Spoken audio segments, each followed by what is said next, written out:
there was a story about your childhood na may big influence into your road into becoming an accountant, pero since hindi nga yun yung first choice mo, education talaga. So, ayun na lang. Was there a particular story in your childhood na parang has had a big influence na of you wanting to be a teacher? A teacher. Well, minsan I remember na gagawa pa ako ng materials, kunyari, teaching materials sa Manila paper. Di ba yung nakikita natin sa mga commercials or sa mga stories na ang audience mo, stuffed toys. Di ba? Ang audience mo, mga non-existent na... Di ba yung parang, even mo, kahit wala kang audience at all, kahit na hindi lang stuffed toy, kahit wala ka talagang tinuturuan. Pero, I grew up doing that Na parang, I grew up doing that na parang, gagawa ko ng ng learning aid sa Manila paper based on our discussions ng mga nakaraan, di ba? Tapos ipopost ko sa wall sa bahay. Kahit ang audience ko, stuffed toys, or even kahit wala akong someone who watches over me. Talagang, doon ko na-build up yung doon ko na-build up yung passion ko na even at a young age, no, mga nasa grade 6 grade 3 to grade 6 ako na. Ginagawa ko na yung those types of things. Na parang if I do not have that ground towards passion for teaching, why would I bother, di ba? Na gumawa ng mga learning aid kahit wala namang nakikinig. So, siguro doon ko na-build up talaga yung passion for learning. And I guess nadala ko na lang talaga yun until I grew up. Was there a particular experience na you consider na extraordinary in your 7 years of experience in the profession? Something extraordinary. Siguro yung growth ko. No, yung growth ko as a professional. Kasi I can still remember nung junior ako when I had my first engagement. I was really clueless sa client. Yung talagang, I was just staring at the laptop for almost 8 hours without having to understand yung paano ko siya gagawin. Di ba? So, 7 years after, nakapag-aral ako, nakapag-gain ako ng experience, nakapag-aral ako ng master's degree ko. And I think, it's extraordinary for me na parang ngayon, I can make decisions on my own. I can motivate people, I can lead people, no, I can share my experiences to others. Na parang I can work with minimal supervision, siguro. I can work independently. So I guess yung growth ko, no, the fact that I was able to grow from a junior with 8 hours staring on the computer to now that I'm being now able to return, to give back my experiences, to share my experiences to other people, na gusto ko, ayoko maging katulad niyo ako sa audit firm na nakastare lang ng 8 hours sa computer na walang alam kung paano siya ginagawa.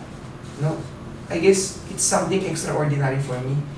Kasi alam ko sa sarili ko na nag-grow ako. Alam ko sa sarili ko that I was able to be the better person that I am 8 years after. So that's really extraordinary for me. Kasi hindi ako naging stagnant. Hindi ako naging hindi ako naging procrastinating, hindi ako naging mediocre, di ba? I really took the chance to improve. I really took the risk to improve. So that's what makes me extraordinary for the past 8 years. What drives you to succeed? And do you consider yourself a successful person? Well, at some point, yes. Pero I do not want to settle lang on this. I really want to achieve more. Kasi syempre, I still have best years ahead of me. And I hope that, syempre, God will provide me the opportunity to succeed in the future. But yes, I consider myself successful today because nakatapos ako ng MBA, diba? I was able to survive 7 years in the private practice, and I was able to make a career shift from private to academic. So that's success for me. Sorry, how do you define a successful person? Well, being a successful person for me is being able to realize that you've done things that really satisfies you as a person. Hindi lang all about the money. Siyempre, financially, kailangan ma-reward ka din. Pero siyempre, at some point, hindi financial lang ang motivation mo. towards becoming a successful person. Especially mga millennials, di ba? Their drive for success is being able to do what they want to do. So I think yun ang measure ko ng success. No, for as long as nagagawa mo yung mga things na that will satisfy you holistically as a person, then that's success for me. So yeah. Let's proceed now with the questions regarding taxes. Do you believe that taxes are the lifeblood of the government? Yes, technically. Kasi syempre, hindi naman laging palaging umuutang ang gobyerno para kumuha ng pera to support its projects, no, to support its finances. No? So syempre, as people, no, as citizens of the country, taxes is really an important obligation for us because it really is the lifeblood of every country, hindi lang naman dito sa Philippines. Kasi syempre, other countries would not provide free healthcare for their citizens if not for the taxes that the people or the citizens pay on their countries. So taxes is really important. What are your thoughts on tax reduction? Hindi naman, kasi when I was in school, there are two types of tax reduction or way that you can reduce your taxes. It's either you do it the legal way, which is called tax avoidance. Na BIR allows you naman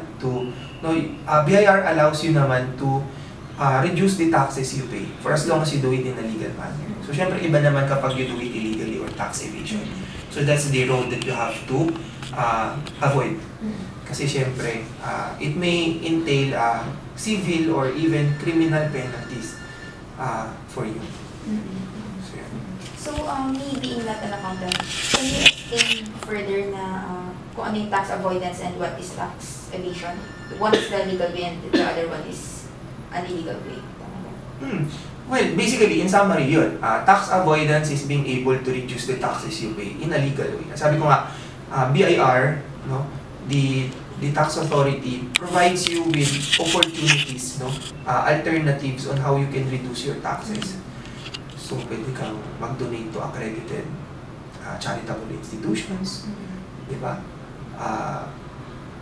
Yung mga CSR-driven activities ng firm or ng company, it can contribute to the reduction of your taxes, no? Kasi through foundations, which are not taxable, di ba, by nature, dun nila china-channel yung kanilang opportunities, no? Dun sila nagpo-provide ng funds para ma-support yung kanilang mga corporate social responsibilities.